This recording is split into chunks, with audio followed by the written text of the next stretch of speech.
However, for psychiatry, you don't need to have a portfolio, and there's usually no interview. So the only thing that is required for you to get into psych training is to have a good score in your MSRA. It's actually possible that someone who actually scored lesser than you could, get a slot, while you that actually had a higher score may not actually get a slot. It's just something that has to do with the ranking.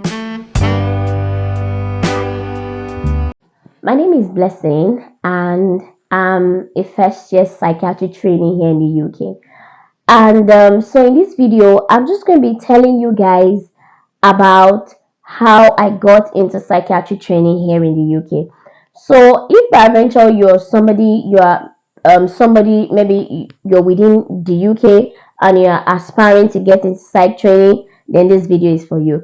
Or peradventure you're still in your home country and you're aspiring to actually get into psych training here in the UK, then this video is for you. Because this is going to be a series and I'm going to take you through the whole step-by-step process of how I actually got into psych training. And I'll also be talking about some other pathways through which you can actually get into psychiatry training. So here on this channel, I create content about health, about lifestyle, and about my life in the UK as a doctor and as an immigrant. So if this is something that interests you, why don't you come along with me in this video today? Let's just get right into it. To start with, in order to get into psych training in the UK, there are, I would say that psych training is a bit easier to get into compared to some other specialties.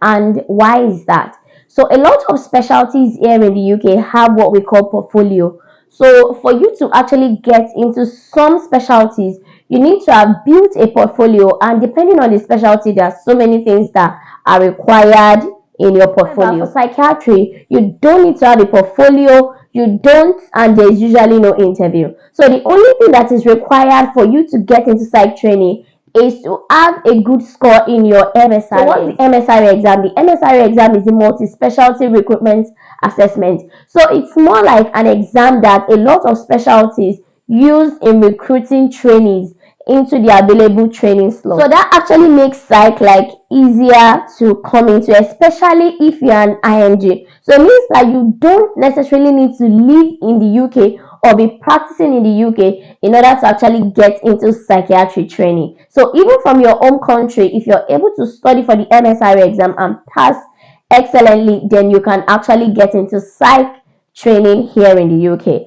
And I actually know a few people who have actually come into the UK directly through their MSRA to actually start the psych training. So like I told you guys, that MSRA is actually like an exam that a lot of specialties, use, not just psychiatry. So a lot of specialties, the acute specialties, ophthalmology, neurosurgery, core surgical training, which other specialties?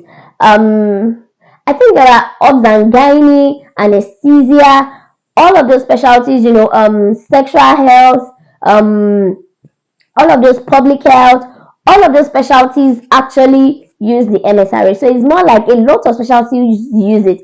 There are some other specialties that actually do not use the MSRA, like the internal medicine specialty. They do not actually use the MSRA. So that's why you need to find out what specialty are you going into. So if your specialty is one of those ones that actually use the MSRA, then it means that you actually now need to find out how does the MSRA come in. For some specialties, MSRA is just basically to get you an interview slot. So it's more like, okay, it doesn't really contribute so much, to your overall score in order to get into training. But then if you have a high score, it can actually qualify you for an interview. And then if you do very well in the interview, then you can be guaranteed a slot. But if you don't do very well in the interview, or maybe other people did or performed way better than you, they will probably have access to the slot much more than yourself. So it means that you could actually pass the MSRA and still not get a slot in those specialties. However, for psychiatry and for GP, MSRA is all that is required. There is no interview, there is no portfolio, nothing. It's just for you to have a good score, and that is what is going to determine your ranking, like your overall score is what is going to determine your ranking. And so those who rank higher will likely get the available slots compared to the people who scored lower. The exam itself, I think, is usually done twice a year. So one is usually done in January, but I got to understand that for next year that there are going to be two exams, one in January, one in February, still for the same round. This is the first time that is happening, because in previous rounds, all the exams, like the exam is done just once in a round. So there's usually the January round, and then there is the September one. The exam is actually divided into like two sections. So it's a multiple choice kind of questions. However, there are some of them that you actually have to do what we call ranking questions. So it's not like you just pick A, B, or C. No, they could arrange it like A, B, and C, and then they will tell you to rank which is. So based on the ranking, the E could come before the A or anyone. So you actually rank it based on how well you feel they should actually be arranged. So that usually happens in the SJT sessions. So but otherwise it's usually just like MCQ question, and there is no negative marking. So it means that you can actually answer all the questions. Even if you're not sure, you can still give it a try, since there is no negative marking. So no harm is done at the end of the day. So it's divided into like two sections. So we have the SJT, the situational judgment test, which is more like the professional dilemma questions. And then we have the clinical questions. So the professional dilemma questions talks about, the ethics around working or practicing in the UK as a doctor. So it talks about professionalism. It talks about, your relationship with patients. It still comes under that. It talks about your relationship with colleagues. It talks about probity. It talks about, a lot, just generally being a doctor in the NHS. So you are usually you actually encounter questions, that actually simulate like real life experiences of what doctors working in the NHS could actually be faced with. And so it's more like, if you're faced with this as a doctor working in the NHS, how do you address it? So that's the whole idea of the SGT. However, you need to actually understand the NHS system for you, like the whole UK NHS system, to really be able to perform outstandingly in the SJT session. So it means that as an IMG that is coming from another country, it might actually be difficult to do excellently well in the SJT, but I'm not saying it's not possible. Nothing is impossible. If you actually can sit down with the appropriate materials and all of that, you can actually do very well in the SJT. I'm just saying that on a surface level, compared to clinical knowledge, which is like general all over the world, IMG will likely do much more better in clinical knowledge compared to the SJT. So because the SJT is just simulating the experiences of a doctor working in the NHS, it might not be the same scenarios in the country where you have been practicing. So it might be a bit difficult. And a lot of IMGs actually struggle with this aspect of the exam. So that takes me to the next thing. So I remember when I was asking questions about the exam and all of that, I couldn't really get a good explanation in terms of, how the exam is going to be scored and all of that, and the ranking. And that is why I'm bringing that information here, because I feel like you need to be armed with the right information in order to be able to know what to do well. Practice for the SJT very well, but not at the expense of your clinical question, because there's a tendency, two things can actually happen. You could actually become so concerned about the fact that the SJT is a bit tough, and so you want to invest a lot of time studying so much in order to to really get a grasp of the SJT, and you do that at the expense of giving attention to the clinical, because you just feel like, okay, it's clinical questions, there's no big deal, you get. So that could actually be a big mistake, because you might invest so much time in the SJT and you will still not do excellently well in the SJT, but then you have jeopardized your chance of scoring very high in the clinical question. Other scenario is that you could actually feel like, oh, the SJT is too hard. everyone, it's actually the aggregate that matters, and then you don't prepare well for the SJT and you focus more on the clinicals. Now the mistake with that is that if you score the highest in your clinicals, if you don't have up to 198 in your SJT, you have failed MSRA. The basic requirement for MSRA is that you should have 198, at least 198 in both sections of the exam. Now the other thing to this is that even if you have 198 or more in both exams, it does not actually guarantee that you will get a training slot. Why? Because your total score is what will actually determine how well you will rank, and this available slots will actually be given out based on how well you score or how well you rank.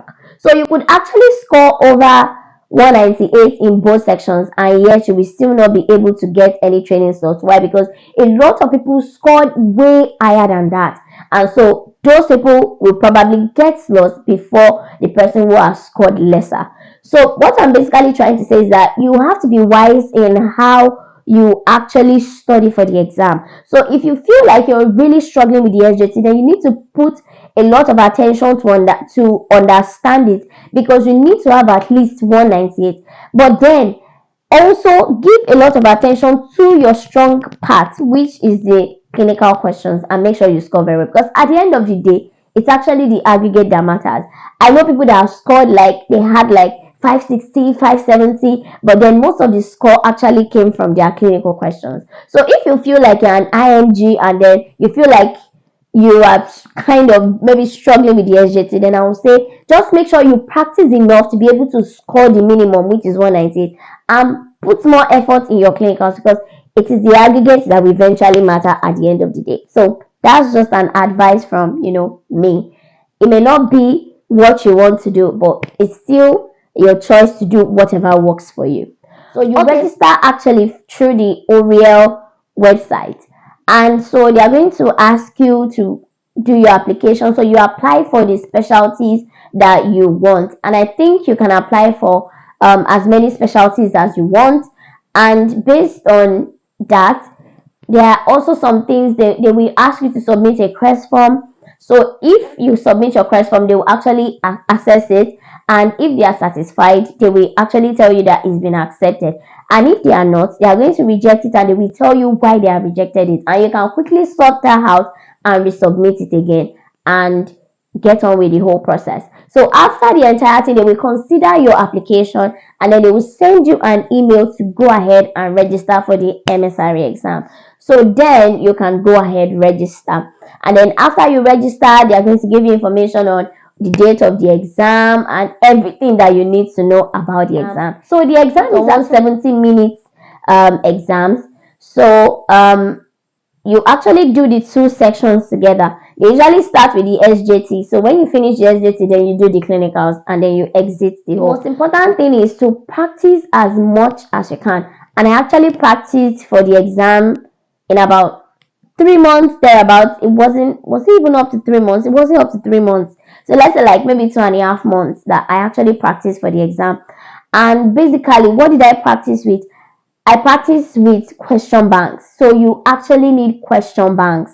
So there are so many question banks, but what worked for me was the MCQ bank. I know some people use the past medicine bank. There's the Samsung's question bank. So just know what works for you. But then I enjoyed the MCQ bank, the question, because they really painted like close to the accurate exam, like what the exam actually looked like. The questions actually were very close to it. So, and also because there will be explanations, there will be links for you to read more, about that. The question banks are really, really, really, really helpful. However, when it comes to the SJT, sometimes it can be confusing, because some of the questions banks for the same question can be saying different things, and they'll be explaining the reason why they chose this answer. And for you, that could be confusing, because why are you all saying different things about this particular question? So what I did was that I studied the Oxford Handbook SJT.